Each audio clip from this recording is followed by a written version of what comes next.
ಇನ್ನು ನಾಳೆ ಹಾಸನದಲ್ಲಿ ಕಾಂಗ್ರೆಸ್ನ ಜನಕಲ್ಯಾಣ ಸಮಾವೇಶ ನಡೆಯುತ್ತೆ. ಸಿದ್ದರಾಮೋತ್ಸವ ಮಾದರಿಯಲ್ಲೇ ಈ ಸಮಾವೇಶಕ್ಕೆ ಸಿದ್ಧತೆ ನಡೀತಾ ಇದೆ.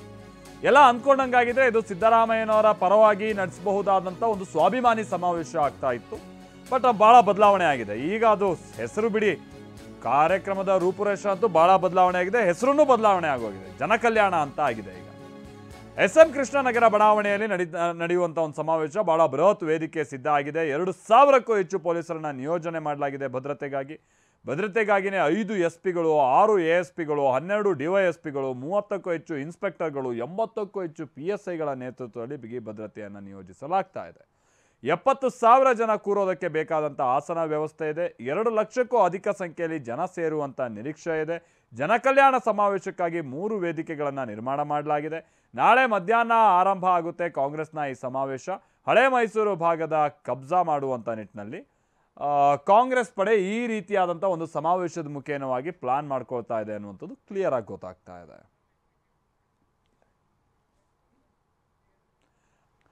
ನಾಳಿನ ಸಮಾವೇಶಕ್ಕೆ ಸಂಬಂಧಪಟ್ಟ ಹಾಗಿನ ಭದ್ರತೆ ವಿಚಾರಕ್ಕೆ ಸಂಬಂಧಪಟ್ಟ ಹಾಗೆ ನಾವು ಪ್ರತಿನಿಧಿ ಮಂಜುನಾಥ್ ಒಂದು ವರದಿ ಕೊಟ್ಟಿದ್ದಾರೆ ಸ್ಪಾಟ್ನಿಂದ, ಬನ್ನಿ ನೋಡ್ಕೊಂಬೋಣ.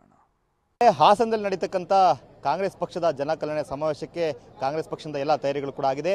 ಸುಮಾರು 2 ಲಕ್ಷಕ್ಕೂ ಅಧಿಕ ಸಂಖ್ಯೆಯಲ್ಲಿ ಜನರು ಬರ್ತಾರೆ ಅಂತಕ್ಕಂಥ ನಿರೀಕ್ಷೆಯೊಂದಿಗೆ ಸಾಕಷ್ಟು ವ್ಯವಸ್ಥೆಯನ್ನು ಪಕ್ಷದಿಂದ ಮಾಡಿಕೊಳ್ಳಲಾಗಿದೆ. ಸೊ ಅದಕ್ಕಾಗಿ ಪೊಲೀಸ್ ಇಲಾಖೆ ಕೂಡ ಸಕಲ ರೀತಿಯ ಭದ್ರತೆ ವ್ಯವಸ್ಥೆಯನ್ನು ಕೂಡ ಮಾಡಿಕೊಂಡಿದೆ. ಅದಕ್ಕಾಗಿ ಸುಮಾರು 2,000 ಪೊಲೀಸರನ್ನು ನಿಯೋಜನೆ ಮಾಡಲಾಗಿದೆ. ನಾವು ನೋಡ್ತಾ ಇದ್ದೀವಿ, ಇವತ್ತಿಂದನೇ ಪೊಲೀಸ್ ಅಧಿಕಾರಿಗಳನ್ನ ಕರ್ತವ್ಯಕ್ಕೆ ನಿಯೋಜನೆ ಮಾಡಲಿಕ್ಕೆ ಬೇಕಾಗಿ ಎಲ್ಲವನ್ನು ಕೂಡ ತಯಾರಿಗಳನ್ನು ಮಾಡ್ಕೊಳ್ತಾ ಇದ್ದಾರೆ.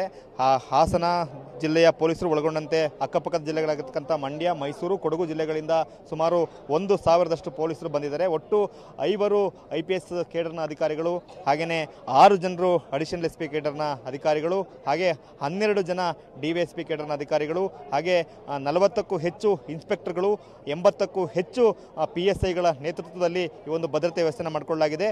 ಕೇವಲ ಹಾಸನ ಜಿಲ್ಲೆ ಮಾತ್ರ ಅಲ್ಲ, ಏನು ಕೊಡಗು, ಮೈಸೂರು, ಮಂಡ್ಯ, ಚಾಮರಾಜನಗರ, ಚಿಕ್ಕಮಗಳೂರು ಜಿಲ್ಲೆಯಿಂದಲೂ ಕೂಡ ಸಾಕಷ್ಟು ಸಂಖ್ಯೆಯಲ್ಲಿ ಜನರು ಬರ್ತಾರೆ. ಆಯೋಜಕರು ಹೇಳ್ತಿರ್ತಕ್ಕಂಥ ಮಾಹಿತಿ ಪ್ರಕಾರ ಕನಿಷ್ಠ 2 ಲಕ್ಷದಷ್ಟು ಕಾರ್ಯಕರ್ತರು, ಸಿದ್ದರಾಮಯ್ಯನವರ ಅಭಿಮಾನಿಗಳು, ಬೆಂಬಲಿಗರು ಈ ಒಂದು ಸಮಾವೇಶದಲ್ಲಿ ಭಾಗಿಯಾಗ್ತಾರೆ ಅಂತೇಳಿ ಹೇಳಲಾಗಿದೆ. ಸೊ ಈ ಸಮಾವೇಶಕ್ಕಾಗಿ ಹಾಸನದ ಅರಸೀಕೆರೆ ರಸ್ತೆಯಲ್ಲಿರ್ತಕ್ಕಂಥ ಎಸ್.ಎಂ. ಕೃಷ್ಣ ಬಡಾವಣೆಯ KSCA ಏನು ಕ್ರಿಕೆಟ್ ಮೈದಾನಕ್ಕಾಗಿ ಮೀಸಲಾಗಿರ್ತಕ್ಕಂಥ ಒಂದು ಬೃಹತ್ ಆಗಿರ್ತಕ್ಕಂಥ ಈ ಒಂದು ಮೈದಾನದಲ್ಲಿ ಸಮಾವೇಶಕ್ಕಾಗಿ ತಯಾರಿಯನ್ನು ಮಾಡಿಕೊಳ್ಳಲಾಗಿದೆ. ಅದಕ್ಕಾಗಿ ಈಗ ಹೊರ ಜಿಲ್ಲೆಗಳಿಂದಲೂ ಕೂಡ ಸಾಕಷ್ಟು ಸಂಖ್ಯೆಯಲ್ಲಿ ಪೊಲೀಸರು ಬಂದಿದ್ದಾರೆ. ಈಗ ಮೈಸೂರಿನ IGP ಆಗಿರ್ತಕ್ಕಂಥ ಬೋರ್ಲಿಂಗೆ ಅವರ ನೇತೃತ್ವದಲ್ಲಿ ಪೊಲೀಸರಿಗೆ ಒಂದು ಬ್ರೀಫಿಂಗ್ ನಡೀತದೆ. ಅಂದರೆ ನಾಳೆ ಯಾವ ರೀತಿಯಾಗಿ ಭದ್ರತೆ ವ್ಯವಸ್ಥೆಗಳನ್ನು ಮಾಡಿಕೊಳ್ಬೇಕು, ಸಾಕಷ್ಟು ಸಂಖ್ಯೆಯಲ್ಲಿ ವಾಹನಗಳು ಬರ್ತವೆ, ಹಾಗೆ CM ಆದಿಯಾಗಿ ದೊಡ್ಡ ಸಂಖ್ಯೆಯ ಗಣ್ಯರು ಬರ್ತಾರೆ, ಸಚಿವರುಗಳು ಬರ್ತಾರೆ, CM ಬರ್ತಾರೆ, ಹಾಗೆ ಕಾಂಗ್ರೆಸ್ನ ಹಲವಾರು ಮುಖಂಡರುಗಳು ಬರ್ತಾರೆ. ಅಕ್ಕಪಕ್ಕದ ಜಿಲ್ಲೆಗಳಿಂದಲೂ ಕೂಡ ಸಾವಿರಾರು ಸಂಖ್ಯೆಯಲ್ಲಿ ಜನರು ಬರ್ತಕ್ಕಂಥ ಹಿನ್ನೆಲೆಯಲ್ಲಿ ಒಂದು ಟ್ರಾಫಿಕ್ ವ್ಯವಸ್ಥೆ ಇರ್ಬೋದು, ಭದ್ರತೆ ವ್ಯವಸ್ಥೆ ಇರ್ಬೋದು, ಎಲ್ಲದಕ್ಕೂ ಕೂಡ ಬೇಕಾಗಿ ಪೊಲೀಸ್ ಇಲಾಖೆ ಸಕಲ ರೀತಿಯ ತಯಾರಿಯನ್ನು ಮಾಡಿಕೊಂಡಿದೆ.